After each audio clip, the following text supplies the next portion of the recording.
आमना आपके साथ तो हर दुख सुख शेयर करती होगी ना, जाहिर है वो वालिद थे, नाराज़ थे, गुस्से में थे, लेकिन आपसे जब उसने 1 साल बाद रब्ता किया है तो क्या हालात बताए हैं कि ससुराल में किस तरह की ज़िंदगी गुजार रही है? मेरे से तो रब्ता होया ना उसका जी, वो कहती थी मुझे तो दुख ही बड़ा है।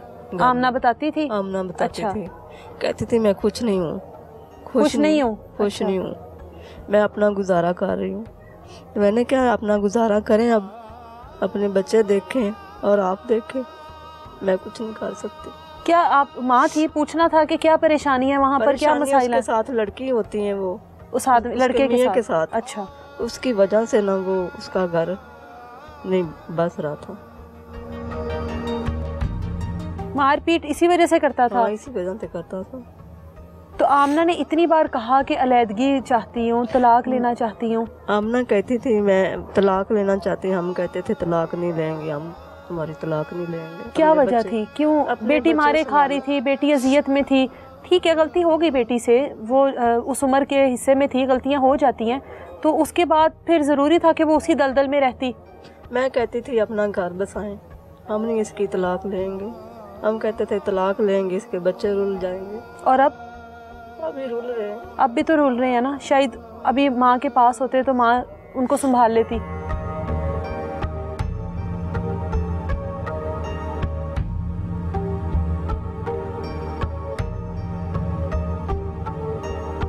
क्या ये लोगों के प्रेशर की वजह से आप लोग उसकी तलाक नहीं दिलवाना चाहते थे कि एक स्टैंप लग जाती है लड़की के ऊपर? वो बदमाश टाइप बंदा था। कौन? इमरान। वो बदमाश टाइप बंदा था। अच्छा। हमारे घर भी इधर मेरी बेटी जब आई है ना, नाराज होके आई है, रात के टाइम एक बंदे को लेके आया, साथ में पिस्टल उसके हाथ में था। मैं घर नहीं था, मेरा बेटा था। इन्होंने मुझे कहा कि ये अबू मसला है, ये पिस्टल लेके आया है। ये तकरीबन काफ़ी लोगों ने, साथ वाले लोगों ने देखा है। अच्छा। मुझे इन्होंने कहा कि अबू आप क्या करें? मैं कहा अब यही है कि या तो इसे पकड़ के 15 पे कॉल करो, इसे पकड़ा दो। अच्छा, ठीक है। ये मैं बाद में मैंने कहा या तुम ऐसे करो 15 पे कॉल करो, पकड़ा दो, नहीं तो इसे भगा दो। ये वैसे हमारे ऊपर ना गले पड़ने वाला बंदा। हाँ। हमें कुछ हो गया या इसे कुछ हो गया तो मुसीबत में पड़ जाएंगे हम लोग। मारता पीटता भी था और लड़ाई कर उसको अलग से रहने भी नहीं देता था। रहने देता था। ठीक है। इस लोगों ने, सब लोग इकट्ठे होकर उन्होंने कहा कि भाई यार तुम जाओ किसी बड़े को लेके आओ। हाँ। फिर बात करते हैं। ऐसे बात नहीं होती जैसे आप बात करने आ गए हो। बकाया उसके ऊपर वो चोरी चकारी डकैतियाँ, ये उसका पेशा था। पर्चे भी थे? पर्चे उसके ऊपर 12-13 पर्चे भी हैं। हाँ, काफ़ी डकैतियों को पर्चे हैं उसके ऊपर। उसका काम ही ये था। बस इस वजह से कहते थे कि ऐसे लोगों के मुंह नहीं लगना चाहिए। और कोई मसला, हम लोग इज्जतदार थे, हम अपनी इज्जत पे बस मुझे ये बताएं, आमना जो है इतनी मारपीट उसकी बर्दाश्त कर रही थी, सब कुछ कर रही थी, आपके साथ तो हर बात उसने की होगी ना कि लड़कियों के साथ उसके ताल्लुकात हैं, खर्चा नहीं देता, इस तरह की चीज़ें आपसे तो करती होगी ना? वो कहती थी मुझे खर्चा नहीं देता और लड़कियों के साथ बाहर घूमता है और पार्कों में। लड़कियों के लिए उसके पास पैसे होते थे? जी। अच्छा, लड़कियों के लिए पैसे होते थे, मेरे लिए कोई नहीं होते थे पैसे। अच्छा। मुझे नहीं खर्चा देता था, ना बच्चों को कुछ खिलाता था, मैं भूखी मर जाती हूँ। अच्छा। मैं कहती थी फिर इधर आ जाएं आप कहती थी जब खाने को कुछ ना हो तो इधर आ जाए। इधर आ जाती थी। हाँ। हम क्या करते, दुनिया को बनाते नहीं दिखा सकते थे ना। जी बात। मुझे ये बताएं, अभी उसका तीसरा बच्चा दुनिया में आने वाला था, हामला थी ना आमना, तो वो जाहिर है खुश भी होगी कि औलाद हो रही है। जो बाप है इमरान बच्चों से प्यार करता था, मोहब्बत करता था बच्चों से। वो आमना तो बहुत बच्चों का ख्याल करती थी। वो उसके बगैर रह भी नहीं सकती थी, बच्चों के बगैर रह नहीं सकती थी। बाप भी करता होगा, हमें नहीं पता, करता होगा अगर नहीं करता होगा, लेकिन बेटी तो आमना तो बहुत करती थी बच्चों के साथ। तीसरे बच्चे के आने के बारे में आप लोगों को बताती थी कि? बताती थी, कहती थी मुझे बहुत खुशी होती है मेरा तीसरा बच्चा होने वाला, मेरे घर बेटा होगा या बेटी होगी, मैं बहुत खुश होंगी। उसका ये सवाल था। आपने कभी उसके ससुराल वालों से, जाहिर है घर की बड़ी हैं आपकी बातचीत भी शुरू होगी, बेटी से मुलाकात भी होती थी, उसके ससुराल वालों से बातचीत कभी नहीं की कि ये सब क्या सलूक है? कभी नहीं की थी हमने, कभी नहीं की। क्यों मुनासिब नहीं समझते थे? आप लोगों की औलाद थी, आप लोगों के दिल का टुकड़ा थी, वो गलती हो गई, क्यों मुनासिब नहीं समझा कि उसके ससुराल वालों से पूछे हमारी बेटी को क्यों मारते पीटते हो? उससे नहीं पूछा था हमने। नहीं पूछा, बस बेटी को ही समझाया कि गुजारा करो। अब बेटी के जो आखिरी अल्फाज थे कि मुझे जान से मार देंगे, उसके बावजूद भी आप लोग रात 2 बजे तक इंतज़ार करते रहे? करते रहे, वो तो करती रही फ़ोन, मुझे मार देंगे मार देंगे। हमने कहा चले जाते हैं चले जाते हैं, हम गए नहीं। जब उसकी डेथ हुई तो वो हमको कॉल आ गई है, फिर आप लोग चले गए? फिर हम लोग चले गए। अब अफसोस तो होगा कि शायद अब तो दुख बहुत होता।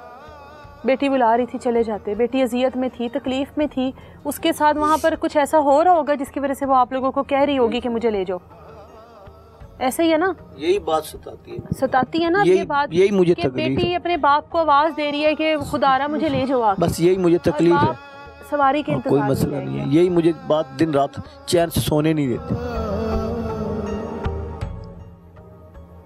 देखा मेरे अक्षर देखे, मैं सो नहीं सका इतने दिनों से, मुझे नींद नहीं आती। मैं अपने बच्चों के साथ जितना करता हूँ मुझे पता है, मगर वो तो बड़ी बेटी थी ना मेरी, मुझे पता है, और तकलीफ में थी। बड़ा तो बड़ा ही होता है ना। हाँ। जितना मर्जी बुरा क्यों ना हो, बेटा तो बेटा होता है, बेटी तो बेटी होती है। बकाया मुझे इंसाफ चाहिए, बस मेरा यही है कि मुझे मरियम साहिबा आपकी मेहरबानी है, बस मुझे इंसाफ चाहिए, मुझे इंसाफ दिला दें बस, और मैं कुछ भी नहीं कहना चाहता। मैं अपनी बेटी समझ के मुझे इंसाफ दिला दें। अब सिर्फ एक मेरी बेटी ना समझे, अपनी बेटी समझ के ना मुझे इंसाफ दिला दें। अब सिर्फ एक आजी साहब आप अपनी बेटी समझ के मुझे इंसाफ दिला दें, खुदा के लिए अपनी बेटी समझ के मुझे इंसाफ दिला दें।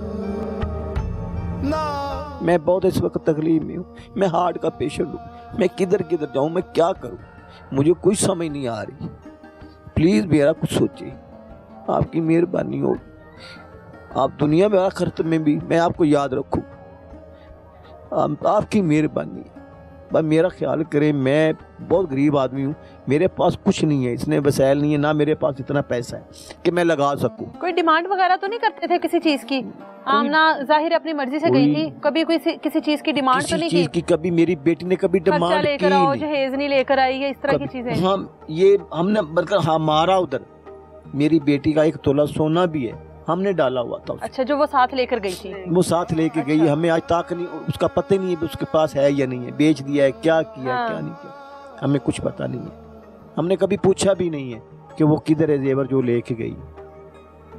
बेटी है ना, क्या हुआ, लेगी, कोई बात उसका था, वो लेगी, उसका लेगी, कोई मसला नहीं है। बकाया बस यही है कि मुझे इंसाफ। अब जाहिर है ये एक बेबसी का आलम है और इंसाफ की अपील है, और ये यकीनन जब तक इंसाफ नहीं मिलेगा इसी गिल्ट में रहेंगे कि बेटी जो है वो दुहाइयाँ देती रही, बुलाती रही हम लोगों को, और हम लोग नहीं जा सके। एट द एंड जब गए, जब बेटी के इस दुनिया से चले जाने की इतला मिली कि अब वो इस दुनिया में नहीं रही, अब कानूनी कार्रवाई जो भी होगी वो तो अब कानून पे डिपेंड करता है, इदारों पे डिपेंड करता है कि वो इस फैमिली के साथ क्या करते हैं। क्या आमना को इंसाफ मिले, कि उस बच्चे को इंसाफ मिलेगा? आमना हामला थी जो कि उसके पेट में था। क्या आमना के उन 2 बच्चों को इंसाफ मिलेगा जिनकी माँ जो है इस दुनिया से चली गई, जिनसे उम्र के इस हिस्से में माँ की गोद छीन ली गई? उस बच्चे को इंसाफ मिलेगा? आमना हामला थी जो कि उसके पेट में था। क्या आमना के उन 2 बच्चों को इंसाफ मिलेगा जिनकी माँ जो है इस दुनिया से चली गई, जिनसे उम्र के इस हिस्से में माँ की गोद छीन ली गई?